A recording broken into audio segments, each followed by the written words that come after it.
Hello everyone, welcome back to chronicles of society. आज हम बात करेंगे एक इम्पॉर्टेंट क्राइसिस के बारे में जो आपकी डेली लाइफ को अफेक्ट कर रहा है, लेकिन शायद आपको पता भी नहीं।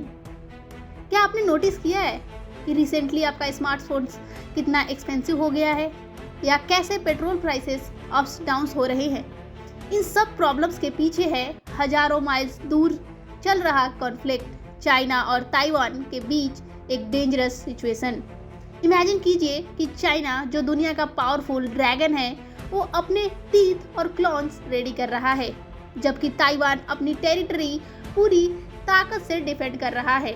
ये सिर्फ कहानी नहीं है मेरे दोस्तों, ये रियल जियोपॉलिटिकल ड्रामा है जो साइलेंटली इंडिया का फ्यूचर भी चेंज कर रहा है।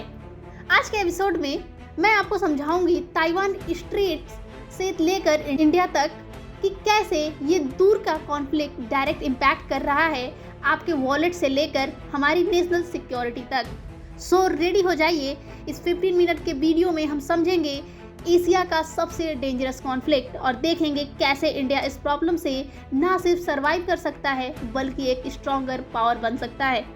Let's start. लेकिन उससे पहले प्लीज़ वीडियो को लाइक, शेयर और सब्सक्राइब जरूर कीजिए। ये वीडियो 6 पार्ट में डिवाइडेड है जो आप स्क्रीन पर देख सकते हैं। Part 1, the current crisis. अभी के टाइम में जब आप ये वीडियो देख रहे हैं, ताइवान के आसपास हिस्ट्री का सबसे बड़ा मिलिट्री बिल्डअप हो रहा है।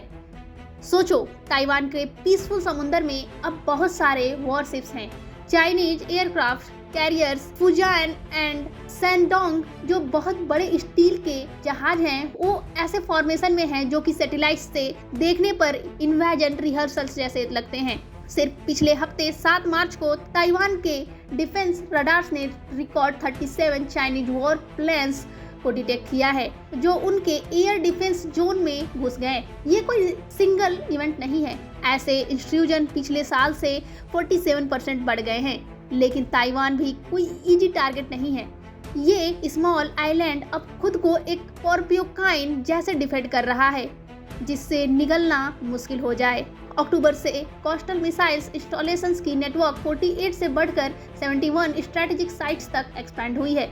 आइलैंड्स के बीचेज पहले टूरिस्ट स्पॉट्स थे, अब फोर्ट्रेस जैसे हैं। फरवरी में 1,17,000 ट्रूप्स ने सबसे बड़े लाइव फायर ड्रिल्स में पार्टिसिपेट किया। हर लैंडिंग जोन फोर्टिफाइड, हर अप्रोच डिफेंडेड है। बट इन सब मिलिट्री मूव्स के पीछे है आइडेंटिटी और विजन का एक fundamental clash. The historical task of complete reunification of motherland must be fulfilled and will be fulfilled. President Xi ने ग्रेट हॉल में कुछ दिन पहले कहा, वार्निंग देते हुए, those who play with fire will perish by it. Taiwan के leader ने इक्वल कॉन्फिडेंस से जवाब दिया, Taiwan's future must be decided by its 23.5 million citizens. ये पोजीशन तेल और पानी की तरह है, कभी मिक्स नहीं हो सकते। डिप्लोमेटिक लेवल पर सिचुएशन और टाइट हो रही है। बेजिंग ने जनवरी में निकरागुआ और तुवालू को कन्विंस किया ताइवान की जगह चाइना को रिकॉग्नाइज करने के लिए। ताइवान के अब सिर्फ 12 फॉर्मल एलाइज बचे हैं। आइलैंड डेमोक्रेसी के लिए ये एग्जिस्टेंशियल क्राइसिस है और ये प्रॉब्लम सिर्फ 2 प्लेयर्स तक लिमिटेड नहीं है। USS Theodore Roosevelt carriers strikes group nearby waters में पेट्रोल कर रहे हैं। जापान और ऑस्ट्रेलिया के एलाइज के साथ freedom of navigation operations conduct कर रहा है। ये क्लियर सिग्नल है कि कोई भी कॉन्फ्लिक्ट मल्टीपल पावर को इन्वॉल्व कर सकता है। लेकिन आप सोच रहे होंगे, ताइवान हमारे लिए इतना इम्पोर्टेंट क्यों है? वेल, जवाब शायद आपके हाथ में है। Part 2, the semiconductor factor. ये स्मार्टफोन मेरे हाथ में कनेक्ट करता है हमें इस बात से कि ये डिस्टेंट कॉन्फ्लिक्ट इंडिया के लिए क्यों इम्पोर्टेंट है। हर मॉडर्न डिवाइस में आपके फ़ोन से लेकर एडवांस मिलिट्री इक्विपमेंट तक छोटे सेमीकंडक्टर चिप्स होते हैं, और ताइवान स्पेशली एक company TSMC, Taiwan semiconductor manufacturing company, दुनिया के मोस्ट एडवांस चिप मैन्युफैक्चरिंग का 92% कंट्रोल करती है। 92%। इन चिप्स को समझो डिजिटल इकोनॉमी का ऑक्सीजन की तरह। इनके बिना बैंकिंग से लेकर डिफेंस सिस्टम तक सब कुछ बंद हो जाएगा। एनालिस्ट्स इसे ताइवान का सिलिकॉन शील्ड कहते हैं, एक टेक्नोलॉजी एडवांटेज जो ग्लोबल इकोनॉमी के लिए इतना जरूरी है कि इनसे अब तक फुल स्केल कॉन्फ्लिक्ट को रोका है। लेकिन अब सिचुएशन बदल रही है। पॉलिटिकल टेंशंस के बावजूद इकोनॉमिक रिलेशनशिप्स अभी भी डीप हैं। क्रॉस स्ट्रेट ट्रेड 2024 में $166 बिलियन तक पहुंचा, लेकिन ये एक्चुअली पिछले साल से 17% कम है, क्योंकि कंपनीज ट्रबल सेंस करके कंटिजेंसी प्लान्स इंप्लीमेंट्स कर रहे हैं। ताइवान के टेक कंपनीज ने अपनी चाइना +1 स्ट्रेटजी एक्सेलरेट की है। वियतनाम, इंडिया और मैक्सिको में ऑपरेशंस एक्सपैंड कर रहे हैं। कभी सोचा है कि अचानक से फॉक्सकॉन जैसे बड़े ताइवानीज कंपनीज इंडिया में इतने बड़े फैसिलिटीज क्यों खोल रहे हैं? अब आप समझ सकते हो इन बिजनेस डिसीजंस के पीछे का रियल जियोपॉलिटिकल गेम। ये इंटरडिपेंडेंस सब पार्टीज के लिए कॉम्प्लेक्स सिचुएशंस क्रिएट करती है। चाइना को ताइवान के चिप्स की उतनी जरूरत है जितनी बाकी दुनिया को, लेकिन जैसे टेंशंस बढ़ रहे हैं ये इंटरडिपेंडेंस खत्म हो रही है, जिसका प्रोफाउंड इफेक्ट ग्लोबल इकोनॉमी पर पड़ रहा है, स्पेशली इंडिया के ग्रोइंग एम्बिशंस पर। लेकिन इस क्राइसिस का एक और डायमेंशन है जो और भी डायरेक्ट है, जो हमारी बॉर्डर्स और सिक्योरिटी को थ्रेट करता है। Part 3, India security challenges. एक इंटरव्यू में हमारे ब्रेव सोल्जर्स जो लाइन ऑफ एक्चुअल कंट्रोल पर पोजीशन है, उन्होंने जो बताया वो डराने वाला था। चाइनीज मिलिट्री एक्टिविटी सिग्निफिकेंटली बढ़ गई है, बिल्कुल ताइवान क्राइसिस टाइमलाइंस के साथ मैच करती हुई। ये कोई कोइंसिडेंस नहीं है। हमारे डिफेंस इंटेलिजेंस असेसमेंट्स बताते हैं कि बेजिंग एक calculated two front strategy use कर रहा है। मल्टीपल बॉर्डर्स पर प्रेशर क्रिएट करके अटेंशन और रिसोर्सेज को डिवाइड करना चाहता है। अगर चाइना ताइवान पर मूव करता है तो वो स्टिमुलेशंस हमारे बॉर्डर्स पर प्रेशर क्रिएट कर सकता है, ताकि इंडिया के रिस्पांस ऑप्शंस लिमिटेड हो जाएं। इस थ्रेट को पहचान कर इंडिया चुप नहीं बैठा है। जनवरी 2025 से हमने 57,000 एडिशनल ट्रूप्स डिप्लॉय किए हैं ईस्टर्न बॉर्डर सेक्टर्स में। इंफ्रास्ट्रक्चर डेवलपमेंट ड्रामेटिकली एक्सेलरेट हुई है। 37 न्यू स्ट्रेटेजिक रोड और ब्रिज रिकॉर्ड टाइम में कंप्लीट हुए हैं। मैसेज क्लियर है, इंडिया अनप्रिपेयर्ड नहीं है, लेकिन रियल ट्रांसफॉर्मेशन हमारे सी में हो रहा है। इंडियन ओशियन ट्रेडिशनली हमारे स्ट्रेटेजिक बैकयार्ड में हमारी नेवी से ऑपरेशनल टेम्पो सिग्निफिकेंटली इंक्रीजेज किया है। पिछले महीने हमारे वॉरशिप ने यूएस नेवीज 7th फ्लीट के साथ एक्सटेंसिव जॉइंट एक्सरसाइज कंडक्ट किए। ये डेमोन्स्ट्रेशन है कि इंडिया प्रिपेयर हो रहा है अगर ताइवान क्राइसिस हमारे मारटाइम डोमेन में इम्पैक्ट करे तो। पर्दे के पीछे नेवल प्लानर स्पेशली कंसर्न्ड है चाइना की एबिलिटी को लेकर। इंडिया ओशियंस में पावर प्रोजेक्ट करने की अगर वो ताइवान सिक्योर कर लेते हैं। पीएलए नेवी ने पहला ओवरसी मिलिट्री बेस डीजीबौती में इस्टेब्लिश किया है और पाकिस्तान और म्यांमार में चाइनीज नावल फैसिलिटीज को लेकर कंसर्न्स बढ़ रहे हैं। ताइवान ऑपरेशन सक्सेसफुल होने से significant Chinese novel assets free हो जाएंगे हमारे स्ट्रेटेजिक वाटर में और पुश करने के लिए। हमारे डिफेंस बजट नंबर्स में स्टोरी बताता है। 2025-26 फिजिकल ईयर में 13% इंक्रीज $76.5 बिलियन तक पहुंच गया है, with substantial new investment maritime domain awareness system और एंटी सबमरीन वॉरफेयर कैपेबिलिटीज में। ये लैंड बॉर्डर्स के लिए डिजाइन नहीं हुई, ये स्पेशली इंडिया ओशियन रीजन्स में इंक्रीज चाइना नॉवल एक्टिविटीज को काउंटर करने के लिए है। एक less visible equal critical cyber security dimensions भी है। जनवरी से इंडिया गवर्नमेंट नेटवर्क ने शॉकिंग 340% इंक्रीज एक्सपीरियंस किया है सोफिस्टिकेटेड साइबर इंस्टीट्यूशंस में जो चाइना बेस्ड एक्टर्स से ट्रेस हुए हैं। ये इलेक्ट्रॉनिक्स बैटलफील्ड फिजिकल के पैरेलल चलता है, टारगेटिंग हमारी क्रिटिकल इंफ्रास्ट्रक्चर और intelligence capabilities. Security calculation clear है और ये अफेक्ट करता है सब कुछ हमारी टेरिटोरियल इंटीग्रिटी से लेकर कितना हम डिफेंस पर स्पेंड करते हैं डेवलपमेंट की जगह। इंडिया को प्रिपेयर करना होगा ऐसे सिनेरियोज के लिए जहां ताइवान क्राइसिस डायरेक्टली इम्पैक्ट कर सकता है हमारी सिक्योरिटी को मल्टीपल डोमेन्स में। लेकिन चैलेंजेस के साथ अपॉर्चुनिटी भी आती है। कैसे ये क्राइसिस एक्चुअली इंडिया के लिए राइज को एक्सेलरेट कर सकता है। Part 4, economic stakes for India. Her crisis danger और अपॉर्चुनिटी दोनों प्रेजेंट करता है और ताइवान सिचुएशन इंडिया की इकोनॉमी के लिए एक्सेप्शन नहीं है। पहले समझते हैं क्या स्टेक पर है। हमारा टेक्नोलॉजी सेक्टर जिसमें 4.5 मिलियन इंडियंस एम्प्लॉयड हैं और जो जीडीपी का 8% कंट्रीब्यूट करता है, हैविली डिपेंड करता है ताइवानीज सेमीकंडक्टर्स पर। इस सप्लाई चेन में कोई भी डिस्ट्रप्शंस हमारे $227 बिलियन डिजिटल इकोनॉमी को सेवरली इम्पैक्ट करेगा। जो स्मार्टफोन्स हम मैन्युफैक्चर करते हैं, आईटी सर्विस जो हमारे एक्सपोर्ट्स ड्राइव करते हैं, इवन हमारे डिफेंस सिस्टम सब रिलाई करते हैं चिप्स पर जो प्राइमरीली ताइवान से सोर्स होते हैं। एनर्जी इक्वेशन इक्वली कंसर्निंग है। इमेजिन कीजिए इंडिया के 78% क्रूड ऑयल इंपोर्ट्स मलैको स्ट्रेट के पास करते हैं जो पोटेंशियली कॉन्फ्लिक्ट जोन के साउथ में है। ताइवान स्ट्रेट में कोई भी कॉन्फ्लिक्ट एनर्जी प्राइसेस को 30 to 40% इंक्रीज कर सकता है, ट्रिगरिंग इन्फ्लेशन और पोटेंशियल डिरेलिंग हमारा पोस्ट पैंडेमिक इकोनॉमिक रिकवरी। लेकिन यहाँ स्टोरी इंटरेस्टिंग मोड लेती है।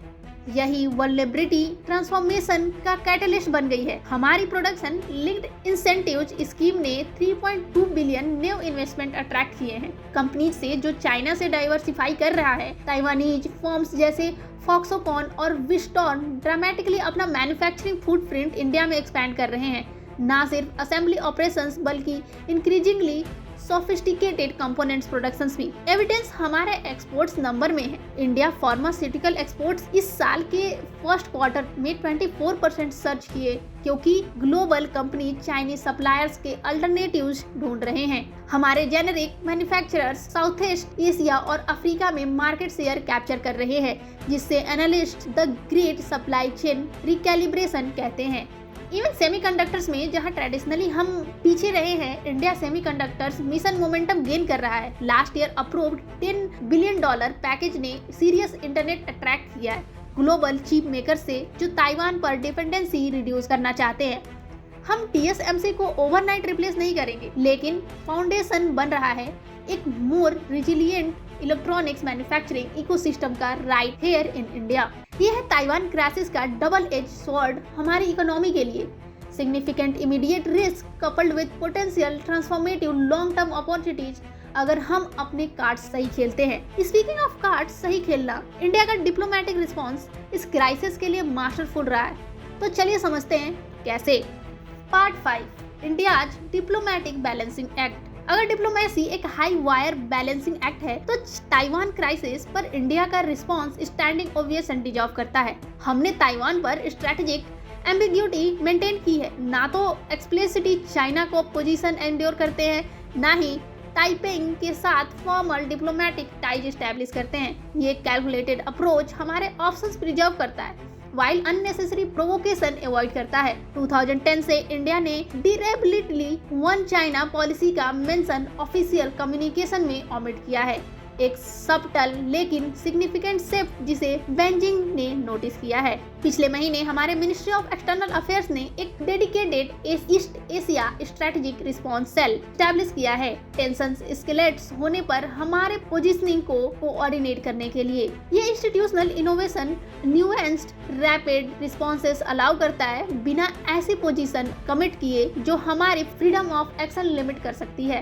टोक्यो में रिसेंट क्वाड लीडर्स समिट में इंडिया ने यूएस, जापान और ऑस्ट्रेलिया के साथ peaceful resolutions of cross straight issues के लिए कॉल किया। एक केयरफुल कैलिब्रेटेड स्टेटमेंट्स जो हमारे कंसर्न सिग्नल करता है बिना डायरेक्टली बेजिंग को कन्फ्रंट किए। हमने इन डेमोक्रेटिक पार्टनर्स के साथ टाई स्ट्रेंथन किए हैं वाइल ऐसी लैंग्वेज अवॉइड करते हैं जो एक्सप्लिसिटली चाइना के कोर इंटरेस्ट को चैलेंज करती है। साइमल्टेनियसली हमने चाइना के साथ एंगेजमेंट मेंटेन किया है। ब्रिक्स और एससी को फ्रेमवर्क के थ्रू एक्टिवली फरवरी के ब्रिक्स फॉरेन मिनिस्टर्स मीटिंग में पार्टिसिपेट किया है और कॉमन चैलेंजेस जैसे क्लाइमेट चेंज पर कोऑपरेशन कंटिन्यू किया। ये multi vector approach diplomatic channels को ओपन रखता है वाइल सब साइट्स पर लेवरेज बिल्ड करता है। इंडिया के trade invoice extra ordinarily active रहे हैं। लास्ट क्वार्टर में ही 3 new provisional trade agreements conclude किए हैं। ये अपॉर्चुनिटीजम नहीं है, ये स्ट्रेटेजिक फोरसाइट्स हैं, रिकॉग्नाइज करते हुए कि ताइवान क्राइसिस कैसे ग्लोबल ट्रेड पैटर्न्स का फंडामेंटल रिलाइनमेंट एक्सेलरेट कर रहा है। शायद सबसे impressive India wide diplomatic bridge के रूप में इमर्ज हुआ है, सब पार्टीज के साथ ओपन चैनल्स मेंटेन करते हुए बिना साइड्स लेते हुए। ये है multilateralism with Indian characteristics, principled but pragmatic, values driven and interest focused. So इन सब का रिजल्ट क्या है? इंडिया को क्या प्रिपेयर करना चाहिए अनसर्टेन फ्यूचर के लिए? Part 6 future scenarios and India's options. आगे देखते हुए हम 4 पॉसिबल सिनेरियोज आइडेंटिफाई कर सकते हैं। हर एक के लिए इंडिया को अलग रिस्पॉन्स की जरूरत होगी। Most likely scenarios around 60% probability है continued tensions without direct conflict. China military posturing और economic leverage through pressure maintain करेगा, जबकि ताइवान अपनी डिफेंस स्ट्रेंथन करेगा इंटरनेशनल सपोर्ट्स के साथ। इंडिया के लिए इस सिनारियोज में अपॉर्चुनिटी है एक्सेलरेट करने के लिए हमारा सेमीकंडक्टर मिशन, एक्सपेंड करने के लिए ताइवान के साथ ट्रेड और अट्रैक्ट करने के लिए मोर इन्वेस्टमेंट कंपनीज से जो चाइना के अल्टरनेटिव ढूंढ रहे हैं। Less likely but still plausible scenarios around 25% probability है ताइवान का इकोनॉमिक ब्लॉकेड चाइना आइलैंड के अराउंड सेलेक्टिव रिस्ट्रिक्शंस इंप्लीमेंट कर सकता है, creating partial blockade while avoiding direct military confrontations. अगर ऐसा होता है, इंडिया को एक्टिवेट करना होगा emergency procurements channel critical electronics components के लिए, इंक्रीज करना होगा नावल पेट्रोल्स हमारे वाइटल सी लेन्स प्रोटेक्ट करने के लिए, और लाइक माइंडेड कंट्रीज के साथ वर्क करना होगा काउंटर मेजर्स इंप्लीमेंट करने के लिए। More dangerous scenarios limited military actions और फुल स्केल इन्वेजन कम प्रोबेबल हैं, लेकिन रीजनल ऑर्डर्स को ड्रामेटिकली रिसीव कर सकते हैं। Limited actions 10% probability might involve seizing outlying Taiwanese island या targeted strikes conducting. Full invasion 5% probability would represent Asia में most significant military action Vietnam war के बाद। इन हाई इंटरसिटी सिनारियोज में इंडिया को हाइटेन करना होगा मिलिट्री रिडेंस हमारे बॉर्डर्स के along to deter opportunistic Chinese actions, implements करना होगा कंप्रिहेंसिव इकोनॉमिक कंटीजेंसी प्लान्स और प्रिपेयर करना होगा फंडामेंटली अल्टर्ड सिक्योरिटी लैंडस्केप के लिए, जिसमें रिफ्यूजीज फ्लोज और सेवरल सप्लाई चेन डिसरप्शंस शामिल हो सकते हैं। क्लियर है, हम पैसिव ऑब्जर्वर नहीं रह सकते इस अनफोल्डिंग ड्रामे में। हर scenario demands proactive preparations across military, economic और डिप्लोमेटिक डायमेंशंस।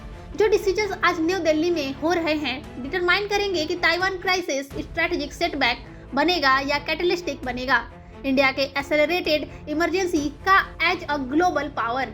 जैसे ये जियोपॉलिटिकल स्ट्रेंथ गेन कर रहा है, इंडिया एक पायोटल क्रॉस रोड्स पर खड़ा है और जो पाथ हम चूज करेंगे जनरेशन तक इको करेगा।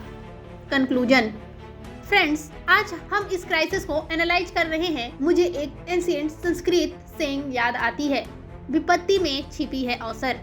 With in every crisis lies opportunity. Taiwan straight सिर्फ मैप पर एक डिस्टेंट फ्लैश पॉइंट नहीं है, ये एक मिरर है रिफ्लेक्टिंग हमारे ओन स्ट्रेटेजिक चॉइसेस। डिकेड्स से इंडिया ग्लोबल इवेंट्स को सेव करने की जगह रिएक्ट करता रहा है, लेकिन इस बार डिफरेंट है। इस बार हमारे पास इकोनॉमिक स्ट्रेंथ, डिप्लोमेटिक वेट और स्ट्रेटेजिक विजन है, ना सिर्फ इस स्टॉर्म को फेस करने के लिए बल्कि इसके वाइंड्स को हार्नेस करने के लिए। इमेजिन कीजिए एक इंडिया जो इस क्राइसिस से इमर्ज होता है स्ट्रेंथेंड सेमीकंडक्टर इंडस्ट्री के साथ, एक्सपेंडेड ग्लोबल इन्फ्लुएंस के साथ और रिकॉग्निशन के साथ as a indispensable power broker in Asia. ये फैंटेसी नहीं है, ये पोटेंशियल रियलिटी है अगर हम राइट मूव्स अभी करते हैं। आज मैंने आपको सिर्फ एक क्राइसिस एनालिसिस नहीं दी, बल्कि इंडिया के पोटेंशियल फ्यूचर की एक झलक दी है। कमिंग मंथ्स विल टेस्ट हमारा रिजॉल्व, हमारी इंजेन्युइटी और हमारा vision, but I am confident कि डिकेड्स बाद हिस्टोरियंस इस मोमेंट को टर्निंग पॉइंट के तौर पर देखेंगे, जब इंडिया ने ट्रूली अपना प्लेस क्लेम किया वर्ल्ड स्टेज पर। तो दोस्तों, ये था हमारा complete analysis on how Taiwan China tensions reshapes India's strategic calculus. अगर आपको वीडियो पसंद आया तो प्लीज वीडियो को लाइक और शेयर करें और मेरे चैनल को प्लीज सब्सक्राइब जरूर करें। So thank you for watching. तो मिलते हैं अगले वीडियो में, तब तक के लिए टेक केयर।